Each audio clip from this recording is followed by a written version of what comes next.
네, 두 번째 시간 말씀을 이어나갑니다. 첫 시간에 제사장의 범죄를 속하기 위한 속죄제 드리는 말씀을 시작을 했는데, 제사장의 범죄라는 것은 사실은 가인의 길에 행하는 자들의 범죄를 말하는 거기 때문에 하나님이 보내신 종 선지자들을 자기네들이 알고 있는 율법 지식에 따라서 박해하고 죽여서 그 술을 채우고 피의 양을 이제 채우는 그런 범죄를 다루는 거예요.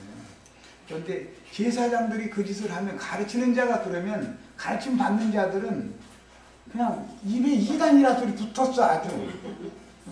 그거 가지고 살아. 사실은 저희가 이단이면서 그냥 조금 이단으로 정지하는 게. 그런데 이제 이게 계시록에 가서는 제사장들이 범죄한 그게 계시록에서는 발람의 교훈과 니골라당의 교훈을 가르치는 자들이다 이렇게 돼 있죠. 예, 발람이라는 사람은 삭슬 위해서 하나님의 말씀을 그 이제 복을 주는 말씀으로 이렇게 가르치는 것을 말하는 거고, 니골라당의 행위다라는 것은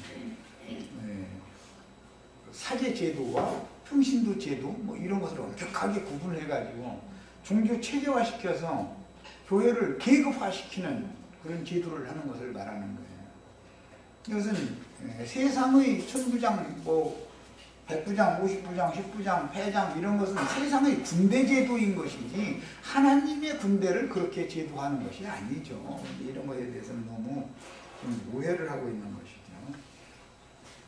자, 이제 죄라는 용어는 창세기 4장 7절에서부터 시작이 되는데, 창세기 4장 7절 인용한 말씀을 읽어봅니다. 네가 선을 행하면 어찌 낯을 들지 못하겠느냐.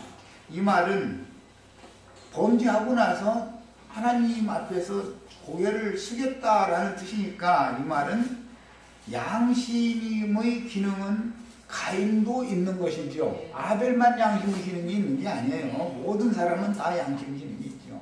고개를 못 드는 거예요, 말하자면. 그것은 부끄러운 수치가 있다라는 것을 상징하는 말이잖아요. 고개를 숙였다라는 말은. 그 다음에 선을 행하지 아니하면 죄가 문에 엎드려 있느니라 그랬어요. 여기는 이제 죄라는 용어가 여기 나와 있어요. 이 죄는 본래의 의미는 빗나가다, 벗어나다라는 뜻이고, 원래 죄의 원흉은 루시퍼가 하나님의 뜻을 거슬리고 대적하면서 빗나가 버렸죠. 하나님의 천사들을 지어 놓으실 때는 좋은 뜻으로 지어 놓으셨고 잘 되기를 원하는 게 동물적이 뜨셨을 텐데, 뭐 물론 더 깊은 의중이 있으니까 이제 그렇게 반역천사가 있어야 되는 거지만, 그게 반역을 한 자체가 부모님을 거슬리고 대적하는 상태. 아까 내가 그래서 상징적 세상에서 아들이 허라는 공부는 않고 맨 쓸데없는 친구나 사귀고 다니고, 딸이 또 허라는 공부는 않고 밖에나 놔두려고 자꾸 그러고, 그렇게 하면 막 감당이 안 되죠, 부모도. 그런 것과 같은 그 원흉이 천사장이었던 루시퍼였다. 그 다음에 그러니까 죄는 루시퍼와 인격적으로는 동격이다, 이런 말이에요. 그 다음에 문에 엎드린다 그랬는데, 이 문은 이제 그 성막의 문이 3단계로 되어 있어요. 문들이라고 하는 것은 생각을 말하는 건데, 맨 밖에 있는 문은 오관이라고 그러죠. 눈, 코, 입, 그 다음에는 마음의 문이 열려야 되는 것이고, 영의 생각도 열려야 되는 것이죠. 이렇게 3단계로 문이 있어요. 그래서 사망의 문이라는 용어도 나오고, 구원의 문, 양의 문, 이런 이제 문에 관한 말씀들이 참 많이 나오죠. 신부 성의 문은 12진주문이라고 그러고, 거기는 12지파 이름들이 기록이 됐다. 12지파장들이 문지기들이다, 이제 그런 뜻이죠. 이런 것들은 모두 성경의 상징적인 표현들이다. 그러니까 맨 먼저 뭐 속죄제를 드릴 때 중심이 뭐냐면 금향단, 금제단 뿔들에다 피를 바르고 둘째 휘장에다 피를 뿌리는 거, 이제 기본적으로 중심이기 때문에 그것은 생각이 깨끗해져야 된다. 기본적으로 깨끗한 생각을 가진 사람이나 하나님 앞에 내가 어떠한 죄인인가를 기도할 수 있다는 말이야. 피를 먼저 뿌리고 나서 향장에다가 피를 바르도록 돼 있거든. 이 사실은 속죄죄를 다루는 것은 기도가 중심인 것을 알 수 있어요. 회개 기도다 이제 이렇게 말이죠, 신약에서는. 그런데 입에 붙은 기도가 아니라 이것은 피 뿌림 받은 양심으로, 즉 선한 양심으로 기도를 하는 것, 깨끗해진 양심으로 기도를 하는 것을 중심으로 다룬다는 걸 알 수가 있어요. 그 다음에 창세기 4장 7절에서 시작된 죄라는 성경 용어는, 죄는 살아있는 마귀의 인격이다 그래요. 죄라는 것은 살아서 움직이는 거예요. 막 누가 내 귀를 긁어주는 얘기를 하면은 속에서 막 죄가 막 이 혈기가 막 꿈틀꿈틀꿈틀하지요.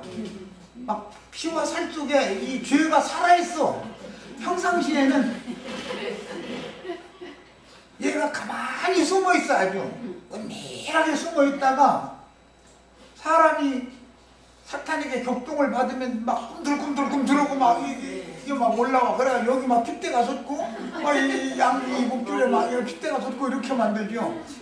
그러고 나서는 이게 이제 나가고 춤추기 시작하는 거예요. 이제 막 이제.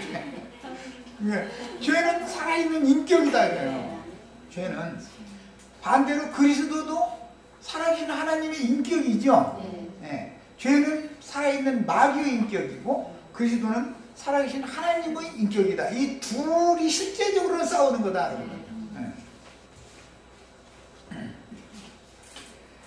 자, 죄라는 성경 용어는 마귀의 살아있는 본성이요, 교만해져서 하나님의 권위에 대항하며 거역하는 영과 남을 시기하고 미워함으로 속이고, 이것은 사촌이 돈을 사면 배가 아파 괜히.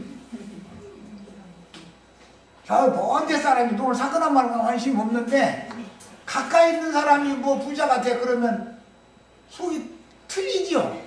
창자가 막 꼬이기 시작하죠. 그래야 병이 잘 안 나와. 막 변비가 당겨버려.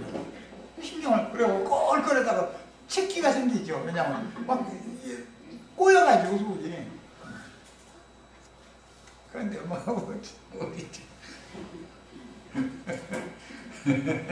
우리 저 이쁘장한 자매님들이야. 그러겠어. 다 같은 놈이라 그랬어.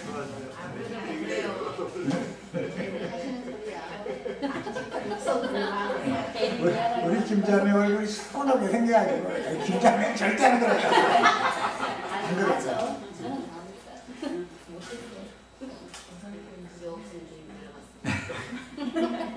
같은 동창생인데 동창회 모임에 갔더니 뭐 저 신랑이 뭐 1년 연봉이 얼마고 해서는 속에서 막 창자가 막 뒤틀리죠.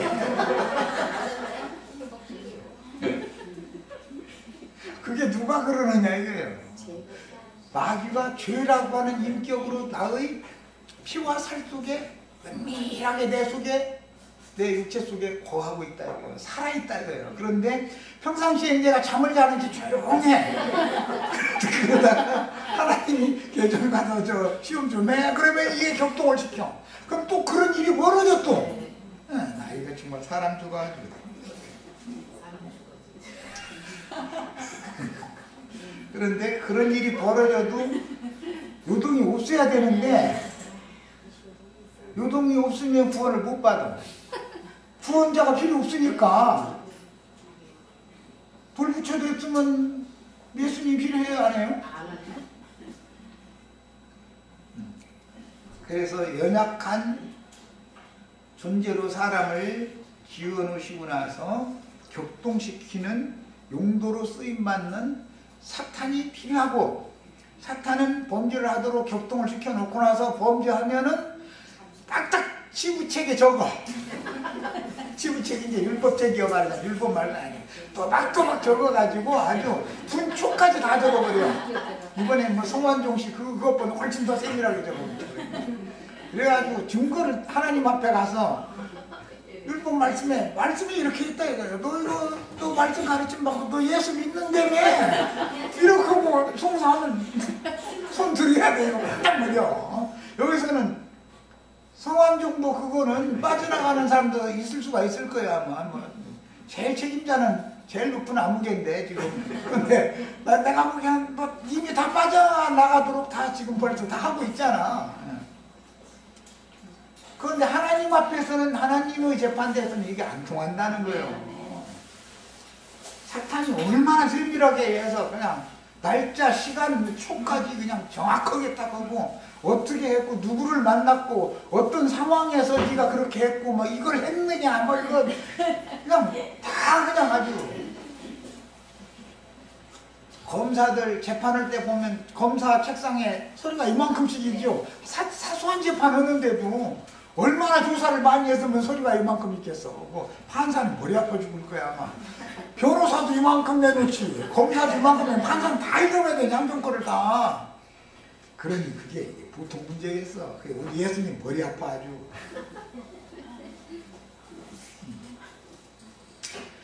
자, 그 다음에 거짓으로 송사하는 성향의 법칙이다. 죄와 사망의 법이죠. 죄를 유발시키는 법칙이요. 그리고 죄를 유발하면 심판대에 넘겨서 고발을 하니까 하나님이 거룩한 분이니까 자기 말씀대로 해야 되잖아. 얘가 법대로 했다는데 그러면 그 죄, 그 법에 따라서 형벌을 내려야 되잖아. 그래서 죄의 법일 뿐 아니라 죽이는 법, 사망의 법칙이다. 법칙이다 이거예요. 그냥 돌을 위로 던지면 만유 인력의 법칙에 따라서 돌이 아래로 떨어져야 되는 것처럼 죄가 사람의 피와 살 속에 은밀히 숨어서 살고 있는 한은 혈기를 부릴 수밖에 없고 육체의 각색 정욕들을 따라서 이끌릴 수밖에 없는 것이 인간의 구조다 이거예요. 이렇게 만들어 놓고 나서 이제 구원받으라 그러면 사람이 노력하면 되겠어요? 안 되겠어요? 안 되는 거예요. 그래서 이것을 모르는 것이 종교다 이 말이에요. 이걸 모르는, 인간의 구조를 너무 모르는, 하나님의 뜻을 모르는 거예요. 자, 그래서 하나님을 떠난 죄인들의 육체에 거주하면서 혼을 격동시켜서 살인과 거짓으로 대표되는 수많은 범죄들을 유발시키는 마귀의 본성을 죄라고 그런다. 마귀의 본성은 내 속에 현재적으로 살아있다고요. 살아있어. 야, 그러면 나와 죄가 영원히 이별을 하려면 어떻게 돼야 돼요?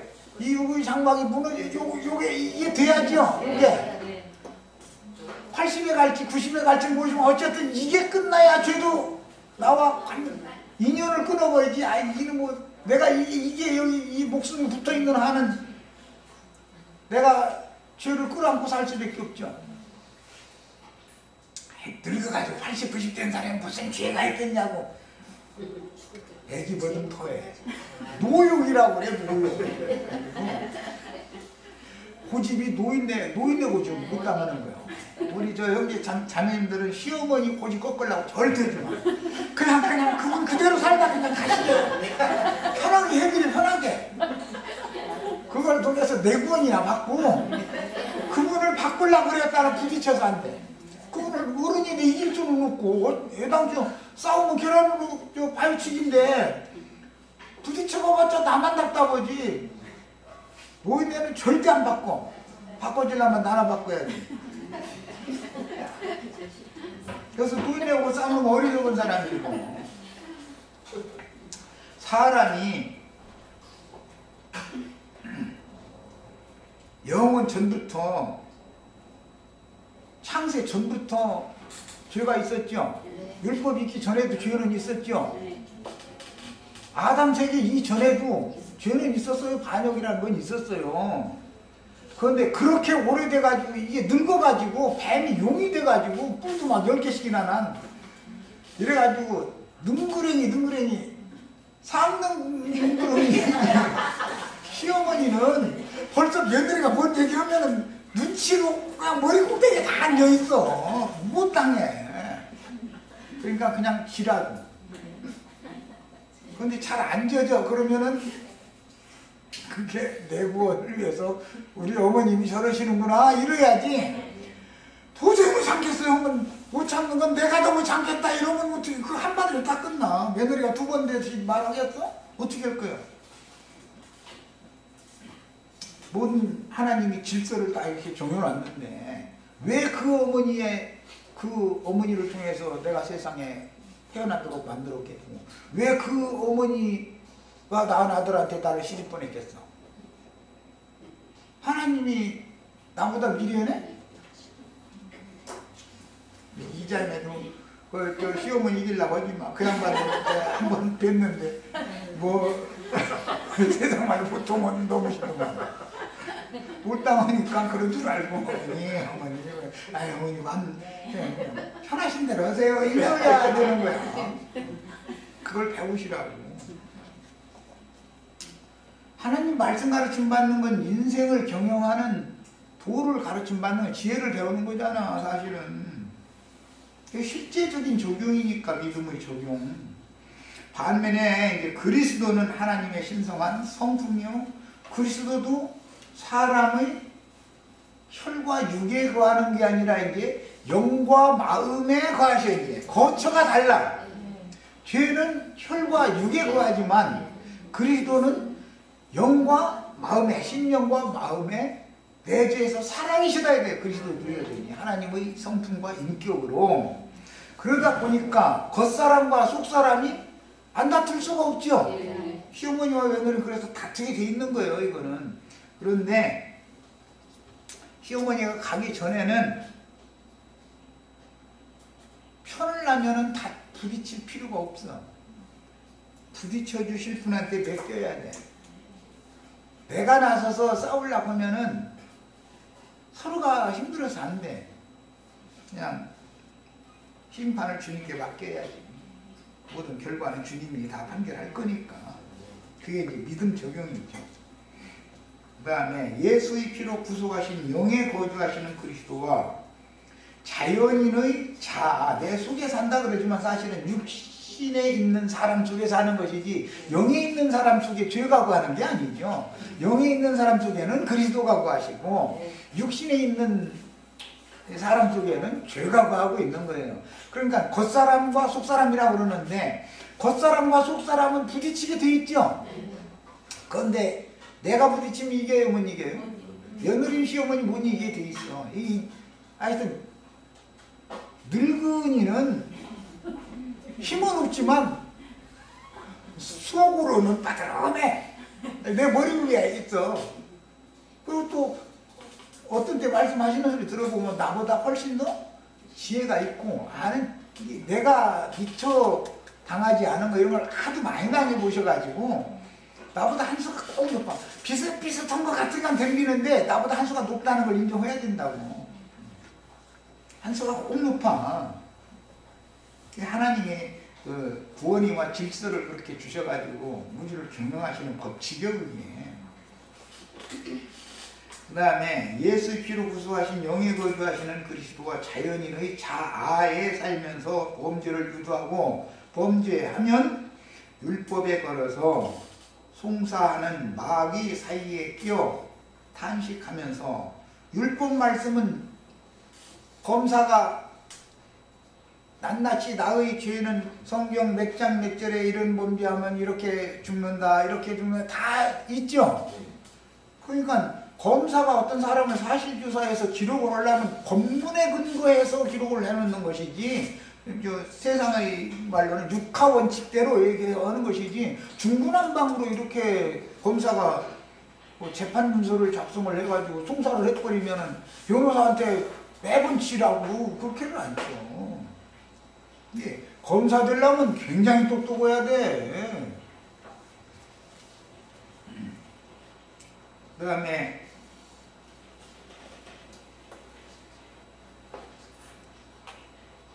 율법에 걸어서 이제 범죄를 하게 유도를 해놓고 나서 범죄하면 율법에 걸어서 송사하는 마귀와 나를 변호해 주시는 영에 계신 그리스도 사이에 나의 혼은 끼어 있죠.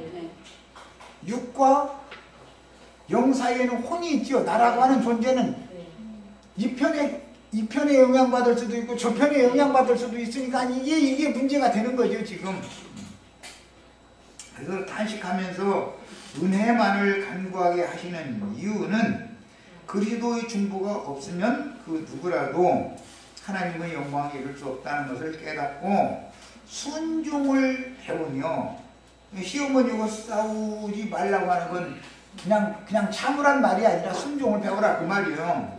순종을 배우며 주님 자신이 원수와 싸워서 이기게 하시며 반듯한 사람이 되어 하나님 나라를 유업으로 받도록 구원을 이루시기 위함이다. 나와 관계가 되어져 있는 모든 환경의 안배라는 것은 하나님이 다 배려해 놓으신 거예요. 이게 순종을 우리는 배워야 돼요. 다른 방법이 부딪히면 나만 힘들어. 그 다음에 이제 속죄라는 말은, 속죄, 죄라는 말과 죄라는 말은 다르죠. 죄를 용서받는 것을 속죄라고 그러고, 그 위에서 제사하는 것은 속죄, 제라고 그런다는 속죄, 제사. 속죄, 제라는 말은 제물이라는 의미도 있고, 제사를 한다라는 의미도 있어요. 이제 이 말은 하타에서 인용한 말로서 하타트라고 이제 발음하는 용어인데, 이것은 유죄, 형벌, 속죄죄, 허물, 범과로 인하여 참소, 정죄당하는 양심을 덮어주심을 받고 가려주심을 받기 위해서 드리는 제물이나 혹은 제사 행위를 속죄제라 이렇게 말을 하는 거예요. 예, 속죄제사의 목적은 덮임을 받고 가림을 받는 것이 목적이에요. 그런데 무엇을 덮어주고 무엇을 가려주느냐 하면 양심을 덮어주시고 양심을 가려주셔야 된다 그런 말이에요. 그런데 그것을 드러내는 것은 죄가 하는 일이고 마귀가 하는 일이고 사탄이 하는 일이고, 그것을 가려주는 일은 그리스도가 하는 일이다 이런 말이에요. 그 다음에 카파르라는 이 용어는 특히 역청으로 덮다, 상징적으로 이제 영적 적용을 할 때는 속죄하다 또는 용서하다. 반면에 달래다라는 의미가 있어요. 가라앉히다 이런 의미가 있어요. 열불 터져 그러면 냉산이 안 오고 가라앉혀 그러죠. 아이고 나 죽는다 막 술 넘어가려고 가슴 치면 어떻게 해요. 아이고 찬물 얼른 떠다쳐가지고 가라앉히세요, 진정하세요 이렇게 말하죠. 하나님이 자식 낳았더니 빗나가가 계속 빗나가기만 하고 못된 짓만 골라가면서 다니고 그러니까 하나님이 이제 열불 터져. 막 진노가 격발된 거예요. 그럼 하나님이 막 가슴을 쳐 이제 그러면은 예수님이 오셔서 찬물 한번 떠다 드리면서 진정하세요, 진정하세요 이런다 그 말이요. 그걸 카파르라는 용어가 그런 뜻이다 이런 말이야. 양면이 있어요. 한 면에서는 진정시키고 달래는 면이 있고 한 면에서는 덮고 가리는 면이 있는 거예요. 이 속죄라는 용어는 두 단어가 사용이 되고 있는 거예요. 자, 속죄하다 카파르라는 용어는 덮고 가려서 도말하다라는 뜻인데, 속죄라는 제사 용어는 희생제물의 피로서 하나님의 진노를 덮어서 인간의 잘못을 가려준다라는 말이며, 또 다른 용어 칼라라는 용어도 있어요. 속죄라는 용어에는 두 용어가 겸용해서 사용이 되기 때문에 설명한 거예요. 왕성하다, 채우다라는 뜻이기 때문에 칼라라는 용어는, 속죄라는 두 가지 용어는 하나님의 공의로운 요구를 채워드려서 만족시켜 죄인들에 대한 진노를 가라앉히고 진정시키는 면이 있어서, 덮는 면만 있는 게 아니라 우선 진정시키는 면이 있다. 가라앉혀 놓는 면이 있어. 그래서 속죄라는 용어는 성경에 두 가지 용어가 사용이 됩니다. 하나님의 분노를 진정시키고 하나님이 요구하시는 공의를 충족시키려면, 진정시키려면 찬물이 마셔야죠. 그런 것처럼 하나님이 요구하는 율법의 모든 요구를 충족시켜야 하나님이 분노를 가라앉히고 진정하시지, 못된 짓만 골라가면서 계속 해가면서 진정하세요 진정하세요 약 올리는 소리죠.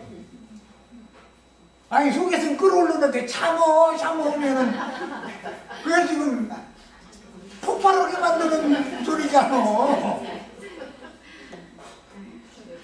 진정시키려면 찬물이라도 한 거예요. 약간 뭐가면 무슨 물 좀 마시고 저 영어로 컴다운 좀 하시라고 이렇게 컴다운 그러잖아. 좀 이렇게 가라앉히라고. 그런데 그냥 맹목적으로 컴다운하라고 그러면 사람 약 올리는 거 아니야. 속을 막 더 뒤집어 놓는 거 아니야. 그래서 예수 그리스도의 제물 되심을 통해서 그분의 속죄 제사를 통해서 우선 하나님의 모든 율법의 요구를 충족을 시켜 드려야 하나님이 진정을 하시고 나서 그래 좋다 그러면 다시 말 한번 해보자가 된다 이 말이요. 그 전에는 나 이것을 도저히 참을 수가 없으니까 이거 쓸어버리겠다 하고 내가 불모 다 그래서 준비해놨어. 이거 도저히 못 참겠어 하면은 그냥 그때 조금 순간 넘어가면 불모습 위로 늘 수밖에 없잖아. 그런데 예수님이 때를 딱 맞춰가지고 나타나 찬물 우선 잡수시라고 드리고 나서 그 다음에 좋게 말로 한번 다시 한번 해보시자고 여기서 이렇게 한다 그런 말이야. 그런 양면의 의미가 있어요. 속죄라는 내용은. 자, 이제 이것을 적용인 신약 성경을 인용해 드렸어요. 로마서 4장 6절로 8절에 일한 것이 없이 하나님께 의로 여기심을 받는 사람. 의인이 된 게 아니에요. 의롭다고 여김을 받은 거예요. 치의함을 받았다 이렇게 이제 교계에서 그렇게 말하죠. 의로 여기심을 받는 사람의 복에 대하여 다윗이 말한 바 불법이 사함을 받고 죄가 가려짐을 받는 사람들은 복이 있고 불법이 사함을 받고 죄가 가려짐을 받기 전에는 진정시키는 것이 우선 필요하다. 그래서 예수님이 율법의 모든 요구를 다 들어서 이루어놓는단 말이에요. 율법의 모든 요구를. 그렇게 해서 예수님이 대신 형벌을 받으면 그 인재산에 좀 분이 좀 풀리는만 이렇게 하신다 그 말이요.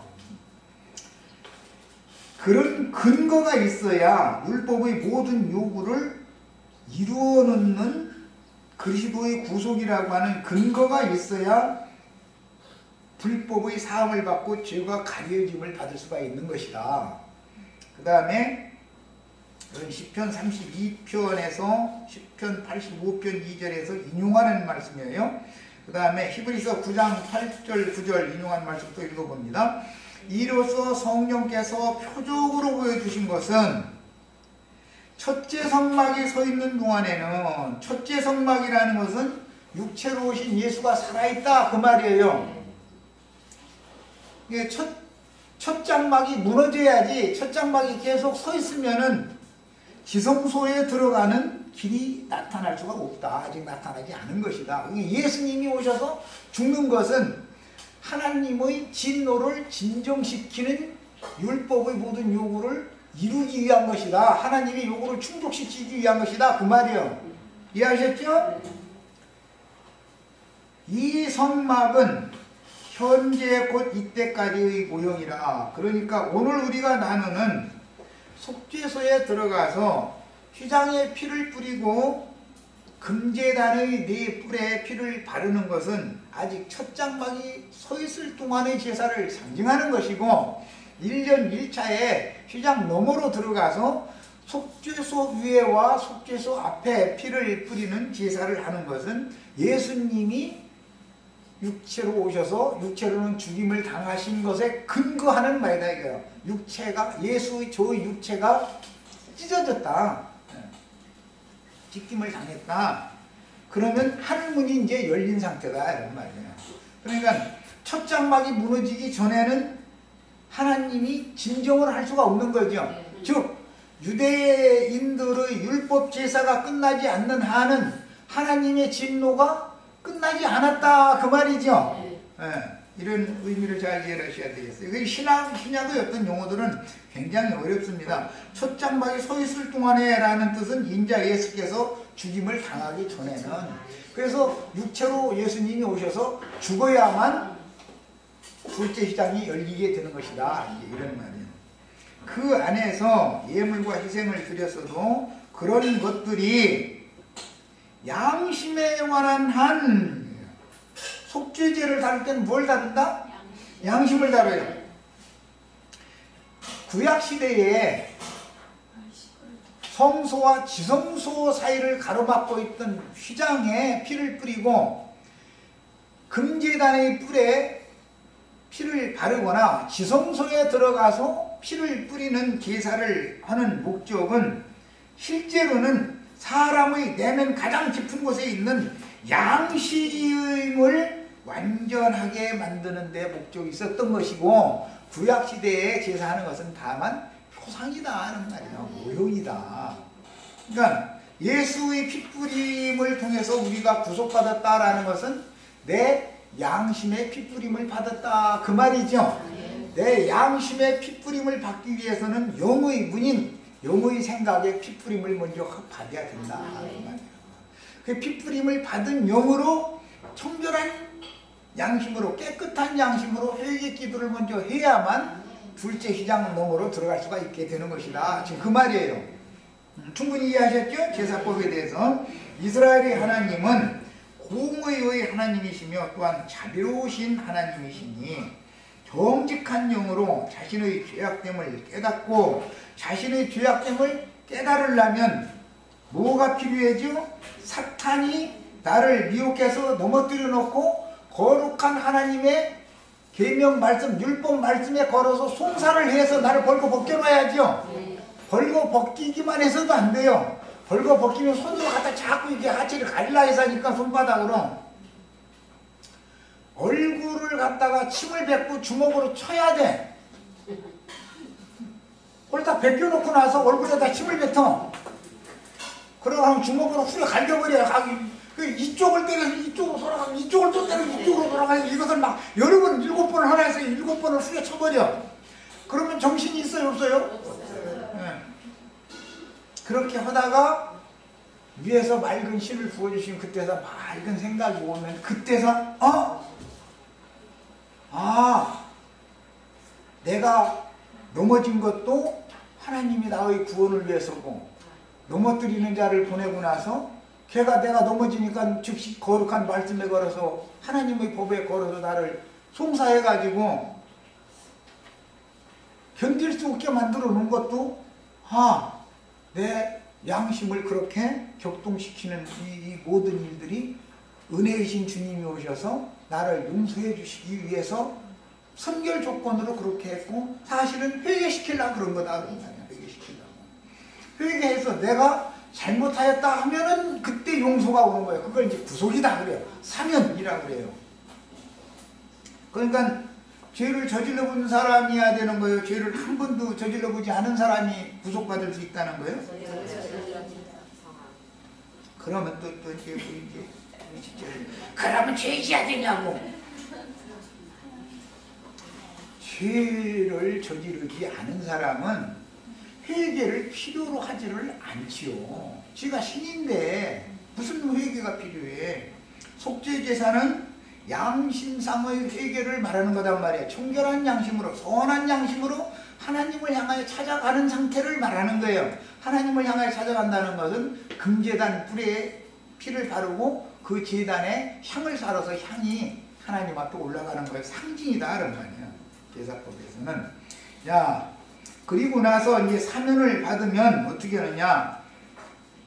자기가 정직한 영으로 자신의 죄악됨을 깨닫고 진실하게 뉘우치며 항복할 때는 그를 불쌍히 여겨서 공의의 법으로 정죄하여 형벌하시는 형집행을 보류시켜 주신다. 우리는 지금 형집행을 보류받은 상태지 죄가 없는 상태는 아니죠. 형집행을 보류해 주시고 인애로 대해 주시며 과거사를 모두 덮어준다. 없던 걸 한다. 없는 걸 한다. 덮어주시고 다시는 약속의 것은 기억도 하지 않겠다라고 약속을 맺어주신다.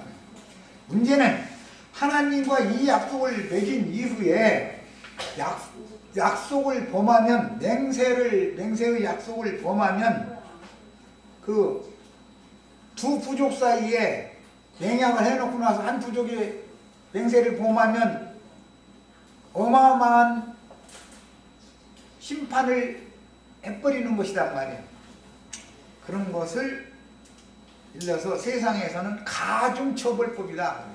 세상 사람보다 믿는 사람들이 오히려 더 큰 형벌을 받을 위험이 더 많은 거죠. 우리가 지금 예수님이 우리 죄를 다 지고 가셔가지고 과거 이제 현재 이제 미래 죄를 다 용서해 놓으셨는데 우리가 왜 심판받아야 되느냐고 어리석은 소리 해지도 말라고 그래요. 하나님은 자기 집에서부터 심판을 먼저 하시는 거예요. 반드시. 그래야 공의의 하나님인 거예요. 그리고 자기 자식을 엄중하게 다뤄야 사랑하시는 하나님이고 공의로운 하나님이지, 남의 자식은 어미 때리고 자기 자식은 자꾸 감싸기만 하려고 그러면 애가 버르쟁이가 나쁘게 길들어지겠죠. 우리 하나님은 그렇게 구원하시는 게 아니다. 세상에서도 내 자식이 나가서 말썽을 부려서 어떤 상대방 집 자식과 싸웠으면 상대방 자식 갖다 씨앗기를 올려 붙여버리고 나서 얘기를 해야 돼요. 내 자식 보고 먼저 나무래고 나서 그 다음에 연락이 뒤로 와. 그 다음에 얘기를 해야 돼요. 먼저 내 자식부터 나무라 놓고 나서 잘했는지 잘못했는지 나중에 얘기를 해보면 아는 일이고, 일단은 내 자식을 먼저 나무라야만 상대방의 부모님도 이해가 되고 대화가 되는 것이지, 이것저것 사실 물어도 물 것도 없이 상대방 자식부터 가서 후려치고 나서 그 다음에 너는 이리 와 이렇게 하면은 대화가 되겠어요 그게? 하나님은 그렇게 않는다 이거예요. 그래서 형집형을 보리해 주시고 이내로 대 주시며 과거사를 모두 덮어 주시고 다시는 기억도 하지 않겠다는 약속을 해 주시고 나서, 그러나 만약에 사면받은 죄인이 남의 범죄 행위를 덮어주지 않고 들추어서 광포하여, 어떤 집사님이 부역 예배한다고 같이 모여서 성령이 오셨네 막 이렇게 하고 나서 그 시간 한 20분 지나면은 이제 자기하고 적수가 되는 집사님이 바쁘다고 갔어.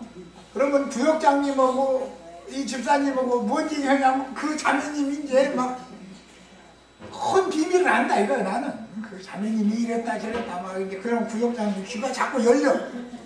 그럼 부역장님이 집에 가자마자 전화통 해가지고 전도사님한테 일려야 되잖아. 이제 목사님한테 일려야 되잖아. 전화통이 끝이 안 나 이게. 그러면은 그 전화통 끝내는 방법을 갖고 계시다 하나님은. 그 말이에요. 자기는 사면받은 죄가, 저 사람만 죄가 더 약한 게 아니고 똑같은 입장에서 1만 달란트를 똑같은 입장에서 다 같이 사면을 받았어. 해놓고 나서 다른 사람의 흠은 아니 그냥 눈꼴 쉬어서 못 봐. 눈꼴 쉬어서 못 봐. 그리고 입이 근지러워서 할 수가 없어. 그게 비밀을 가르쳐 줘도 이미 다른 사람도 다 알고 있는 비밀이야 그게. 근데 자기만 아는 비밀인 것처럼 딴 사람한테는 말하지 말라고 해가면서 비밀을 자꾸 광고를 하는 거야. 그럼 이미 다른 사람보다 다 알고 있어. 이 사람은 입이 무거워서 그걸 내색을 안 할 뿐인데 그것도 모르고, 그렇게 하면은 그 사람을 산채로 매장시키는 거죠. 이제 생매장 당하면 그 구역 예배 다음부터 참석해야 안 해요? 생매장 당했는데 왜 거기를 가겠어? 고통받기자 하고 이제 다른 어떤 사람 찾아다녀야지. 자기를 위로해주고 받아줄 사람을 다른 데를 찾아가 봐야지. 그래서 유대교 체제라는 건 이렇게 해서 나오게 만드는 거다 이런 말이에요. 율법의 신앙이라는 건 이렇게 하는 등의 고의적인 범죄를 저지르는 경우에는 가중처벌을 하심으로 구속받고 교회에 들어온 지체들은 형제가 범죄하고 나서 내가 잘못했노라 라고 진정으로 뉘우칠 때는 아무리 돈이 끌어올라도 분노를 진정시키고 사죄를 받아줘야 하며 심판을 주님께 부탁을 해야 되는 것이다. 내가 심판을 나해서는 안 되는 거다. 내가 나서서 심판을 해버리려고 그 사람에 대해서 뭔가 혐오이 있으니까, 과거에부터 뭔가 서로 엮인 것이 있으니까 분풀이를 하려고 너 보자 하고 노려보고 있다가 흠결이 딱 나타나니까 그걸 가지고 광고하는 거 아니야. 이것이 사탄이 하는 짓이다 이거예요. 이게 사실은 자기가 자기의 오름을 가지고 하는 것이지만 그거 아니고 자기 자신도 마귀에게 지금 속아서 그런 짓을 하는 거다 이거예요. 마귀가 사람을 그렇게 교통시키고 이렇게 하게 한 거예요. 자, 그래서 속죄는 사실은 심판은 마귀가 받는 거고 죄가 받는 것인데 죄와 연합되어져 있는 사람이기 때문에 마귀와 그 사자들을 위해서 꺼지지 않는 불못이 준비되어 있는 것이요. 원래는 마귀와 죄를 위해서 심판 구더기를 만들어 놓은 건데 그것에 사람이 영적으로 연합해가지고 떨어져 나가들 않기 때문에 분별을 않기 때문에 분리가 안 되기 때문에 사람의 영혼이 같이 마귀 심판에 휩쓸려서 가게 되는 것이다 이런 말이야. 그리스도를 높여주시고 그리스도께 모든 만유를 상속해 주실 때 그리스도께 연합되어 있으면 같이 상속을 받죠. 복을 같이 받고 그러니까 결국은 마귀냐 그리스도냐라는 것에 사람이 어느 편에 연합할 거냐라는 것과 필연적으로 심판이냐 상급이냐라는 건 관계가 되겠죠. 속죄는 영적인 범죄의 문제와 생활 윤리의 범죄의 문제를 엄격하게 구분하는데 윤리 도덕적인 범죄는 쉽게 드러나고 회개하는 것도 자연스럽지만 그렇죠? 무지로 인한 제일 중요한 건 이제 영적 범죄는 무지 때문에 오는 거예요. 영적인 무지 때문에 그 무식 때문에 오는 거예요. 영적인 무식. 변개와 무지로 인한 가식적인 종교생활의 영적 범죄는 자신도 속는 경우가 많으므로 내가 죄를 짓고 있다고 느끼지 않는다 이거예요. 그것은 하나님을 위해서 그런다고 생각하지 내가 지금 범죄하고 있다고 꿈에도 생각을 안 한다 이거예요. 이게 하나님 앞에 충성하느라고 그러는 거예요. 영적 범죄를 저지르는 경우는 고범죄를 저지르는 경우는 다 그거예요. 그래서 속죄하기도 어렵고 속죄가 없으면 속죄하지 않으면 즉 회개를 하지 않으면 당연히 사면받지 못하므로 청결해진 양심의 진리 분별이 먼저 필요하고 그 다음에는 과감하게 모든 끈들을 끊어버리는 강한 영에 의한 결단력이 요구되는 것이다. 왜? 이것은 신을 바꾸는 문제이기 때문에 그래요. 속죄라는 것은 신을 바꾸는 거예요. 신앙을 바꾸는 거예요. 개종하는 거예요. 개종. 어떤 무리든지 믿는 신자들이 어떤 모임을 갖게 마련이기 때문에 늘상 만나고 서로가 뭔가 영적으로 통하고 하는 그런 삶을 같이 지내던 사람들을 내가 어느 날 진리의 말씀을 오해했었구나 라고 깨닫고 나서 거기를 떠난다는 것은 쉬운 일이 아니다 이거예요.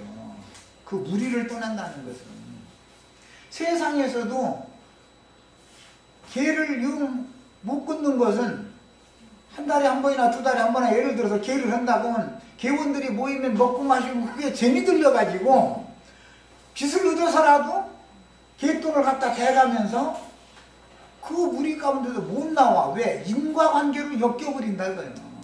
사람이라는 건 그게 약점이다 이런 말이에요. 그런 약점을 마귀가 너무 잘 알고 그걸 딱 붙잡아 버리는 거예요. 그래서 유대교인들이 자기네들이 지금까지 철석같이 믿고 있던 신앙하고 있던 유대교 생활을 딱 떠나서 예수님께로 나온다는 건 쉬운 일이 아니다. 그것은 유대교 조직에서 출애를 시켜줘야만 나오는 것이지 출애를 당하면 고통스럽죠. 처음에는 아프고. 그렇지만 그것이 하나님이 구원하시는 즉 꼭지를 띄는 방법이다. 꼭지에 들어붙어 있으면 과일 풋과일 때는 꼭지에 꽉 붙잡혀 있어가지고 안 떨어지죠.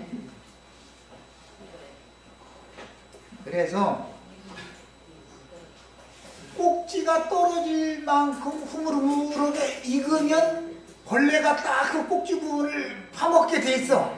그래가지고 자연스럽게 똑 떨어지게 만들어버려. 세상 이치도. 그러는 것처럼 어떤 무리에 속해가지고 신앙생활을 오래 하다 보면 그야말로 인과관계로 너무 얽혀 있기 때문에 모든 끈들을 끊어버리는 강한 영에 의한 결단이, 이게 과감성이 필요하게 된다. 그걸 요구한다고 하나님이. 때가 차면, 자, 영적 범죄에 대한 속죄는 결국 지금까지 신앙하던 신을 바꾸는 문제요, 신앙생활을 바꾸는 개종이기 때문에 이것은 세상의 어떤 윤리 도덕적인 범죄를 뉘우치고 그 옛버릇을 끊는 것보다 더 어려운 문제다라는 걸 아셔야 돼. 영적인 범죄를 돌이키는 것이 세상적인 범죄를 깨닫는 것도, 영적 범죄가 깨닫기가 어렵죠. 세상 범죄는 쉽잖아요. 누가 와서 정죄하면 자기가 사실 그렇게 했으면 속으로는 뜨끔하잖아요, 양심상. 그래서 윤리 도덕적인 범죄는 드러나기도 쉽고 돌이키기도 쉬워요.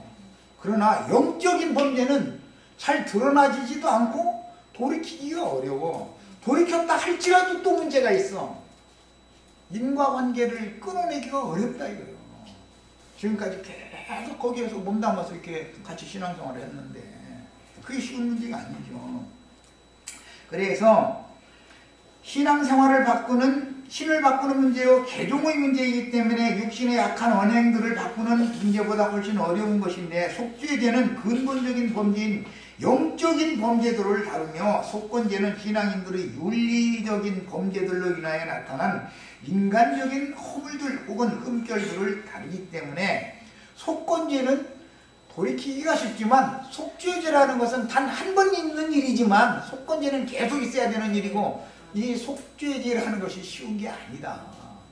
자, 여기까지 해서 일단 마칩니다.